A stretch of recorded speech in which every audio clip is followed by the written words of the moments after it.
Video editing এমন একটি গুরুত্বপূর্ণ বিষয়। যদি ইউটিউবে আপনার একটি চ্যানেল থাকে আর যদি আপনি ওই চ্যানেলে রেগুলারলি ভিডিও আপলোড করতে চান, ওই চ্যানেলটি যদি আপনি time to time regularly video upload করতে চান, তাহলে অবশ্যই আপনাকে ভিডিও এডিটিং জানতে হবে। ভিডিও এডিটিং কিভাবে আপনি করবেন, কোন সফটওয়্যারের মাধ্যমে আপনি করবেন, এটাই হলো আরেকটা বিষয়। কারণ যে সফটওয়্যারের মাধ্যমে আপনি সহজে ভিডিও এডিটিং করতে পারবেন, এটা আপনার জন্য খুব মুখ্য বিষয়।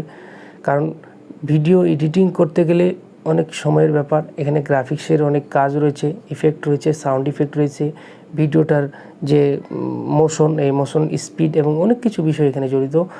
এখন কথা হলো, কম্পিউটার দিয়ে ভিডিও এডিটিং এক বিষয়, আবার মোবাইল বা অ্যান্ড্রয়েড ভার্সন দিয়ে, আইফোন যে ভার্সন বা ম্যাক, এই ভার্সনগুলো দিয়ে, এই ডিভাইসগুলো দিয়ে আপনার বা এই অপারেটিং সিস্টেম দিয়ে ভিডিও এডিটিং করা আরেক জিনিস।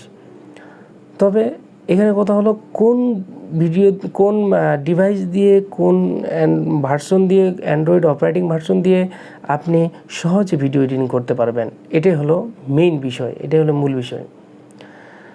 এখন আমি আজকে এই ভিডিওতে যে সফটওয়্যারের মাধ্যমে বা যে অ্যাপসের মাধ্যমে খুব সহজে ভিডিও এডিটিং করা যায়, সেটা আজকে আপনাদেরকে দেখানোর চেষ্টা করব। তার জন্য একটা রিকোয়েস্ট, আপনারা যদি আমার চ্যানেলে নতুন হয়ে থাকেন, অবশ্যই আমার চ্যানেলটি সাবস্ক্রাইব করে দিয়ে পাশে থাকা বেল বাটনটি অন করে দিয়ে আমার সাথে থাকবেন নতুন নতুন আপডেট ভিডিওগুলো পাওয়ার জন্য। তো চলুন মূল বিষয়ে চলে যাওয়া যাক। সফটওয়্যার এমন একটি বিষয়, গ্রাফিক্সের সফটওয়্যার। আপনি ভিডিও এডিটিং করতে গেলে অবশ্যই আপনাকে ভিডিও গ্রাফিক্স নিয়ে আপনাকে ভালোভাবে জানতে হবে। যখনই আপনি ভিডিও গ্রাফিক্স সম্পর্কে ভালোভাবে জানবেন, তখনই আপনি ভিডিও এডিটিং ভালোভাবে করতে পারবেন। আর আপনার ভিডিওটি তখনই কোয়ালিটিফুল হবে যখন আপনার ভিডিও এডিটিং খুব ভালো, সুন্দর, 100% এবং পারফেক্ট হবে। আর একটি পারফেক্ট ভিডিও এডিটিং করার জন্য অবশ্যই আপনাকে পারফেক্ট একটি সফটওয়্যার আপনাকে ব্যবহার করতে হবে, যে সফটওয়্যারটি ইউজার ফ্রেন্ডলি, যে সফটওয়্যারের ইন্টারফেস অনেক ভালো, আপনি সহজে বুঝেন, এই সফটওয়্যারটি আপনাকে নির্বাচন করতে হবে। তো তার জন্য আপনাকে আগে সফটওয়্যার সম্পর্কে ভালোভাবে জানতে হবে। আপনি কম্পিউটারে এডিটিং করতে পছন্দ করেন নাকি আপনি অ্যান্ড্রয়েড বা স্মার্টফোনে এডিটিং করতে পছন্দ করেন, এটা আপনাকে নির্ধারণ করে নিতে হবে। যদি আপনি কম্পিউটারে পছন্দ করেন, তাহলে আপনাকে কম্পিউটারের মাধ্যমে ভিডিও এডিটিং করতে হবে। আর যদি আপনি মোবাইল ভার্সন বা অ্যান্ড্রয়েড বা স্মার্টফোনের মাধ্যমে ভিডিও এডিটিং করতে পছন্দ করেন, তাহলে আপনাকে এই অ্যান্ড্রয়েডের মাধ্যমে আপনাকে ভিডিও এডিটিং করতে হবে। তো আমি আজকে কম্পিউটারের মাধ্যমে ভিডিও এডিটিং করা এটা নিয়ে কথা বলবো না। আমি আজকে অ্যান্ড্রয়েড বা স্মার্টফোন দিয়ে কিভাবে আপনি খুব সহজে ইউজার ফ্রেন্ডলি হিসেবে আপনি একটি সফটওয়্যারের মাধ্যমে আপনার ভিডিওটিকে এডিটিং করতে পারবেন, আমি আজকে এটা দেখানোর চেষ্টা করব। তো আমি এখানে এই ভিডিওটিতে সবথেকে র্যাঙ্কিংয়ে বা 1 নম্বর যে সফটওয়্যারটিকে আমি রেখেছি, সেটি হলো KineMaster।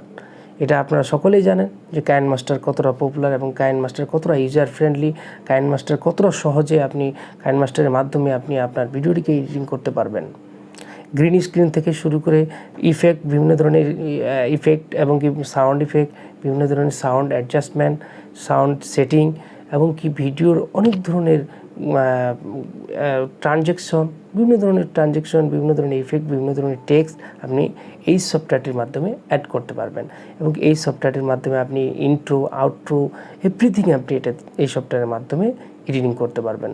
এই সফটওয়্যারের মাধ্যমে আপনি ইন্ট্রো এবং কি আউট্রো এবং কি মাঝখানে যে মিডিলে যে আপনার একটি ভিডিওতে যে সাবস্ক্রাইব বাটনের জন্য এবং কি বেল বাটনের জন্য এবং কি লাইক, কমেন্ট, শেয়ারের জন্য যে এক একটা মেসেজ থাকে, এক একটা যেটা বলে ইফেক্ট বলে বা ট্রানজ্যাকশন টাইপের যে এটা থাকে ভিডিওর মাঝখানে, এটি আপনি বানাতে পারবেন। সব কিছু এভরিথিং এই সফটওয়্যারটির মাধ্যমে আপনি করতে পারবেন। তো চলুন আমি মোবাইলের মাধ্যমে কিভাবে এই সফটওয়্যারটি A to Z সব ধরনের ইফেক্টগুলো, সব ধরনের যে কাজ, এই ফাংশনগুলো কিভাবে কাজ করতে হয়, এটা আমি দেখানোর চেষ্টা করব আপনাদেরকে। তার জন্য আপনারা ভিডিওটি শুরু থেকে শেষ অবধি দেখতে থাকবেন। আর যারা এখনও আমার চ্যানেলটি সাবস্ক্রাইব করেননি, আমার চ্যানেলটি সাবস্ক্রাইব করে পাশে থাকা বেল বাটনটি অন করে দিবেন।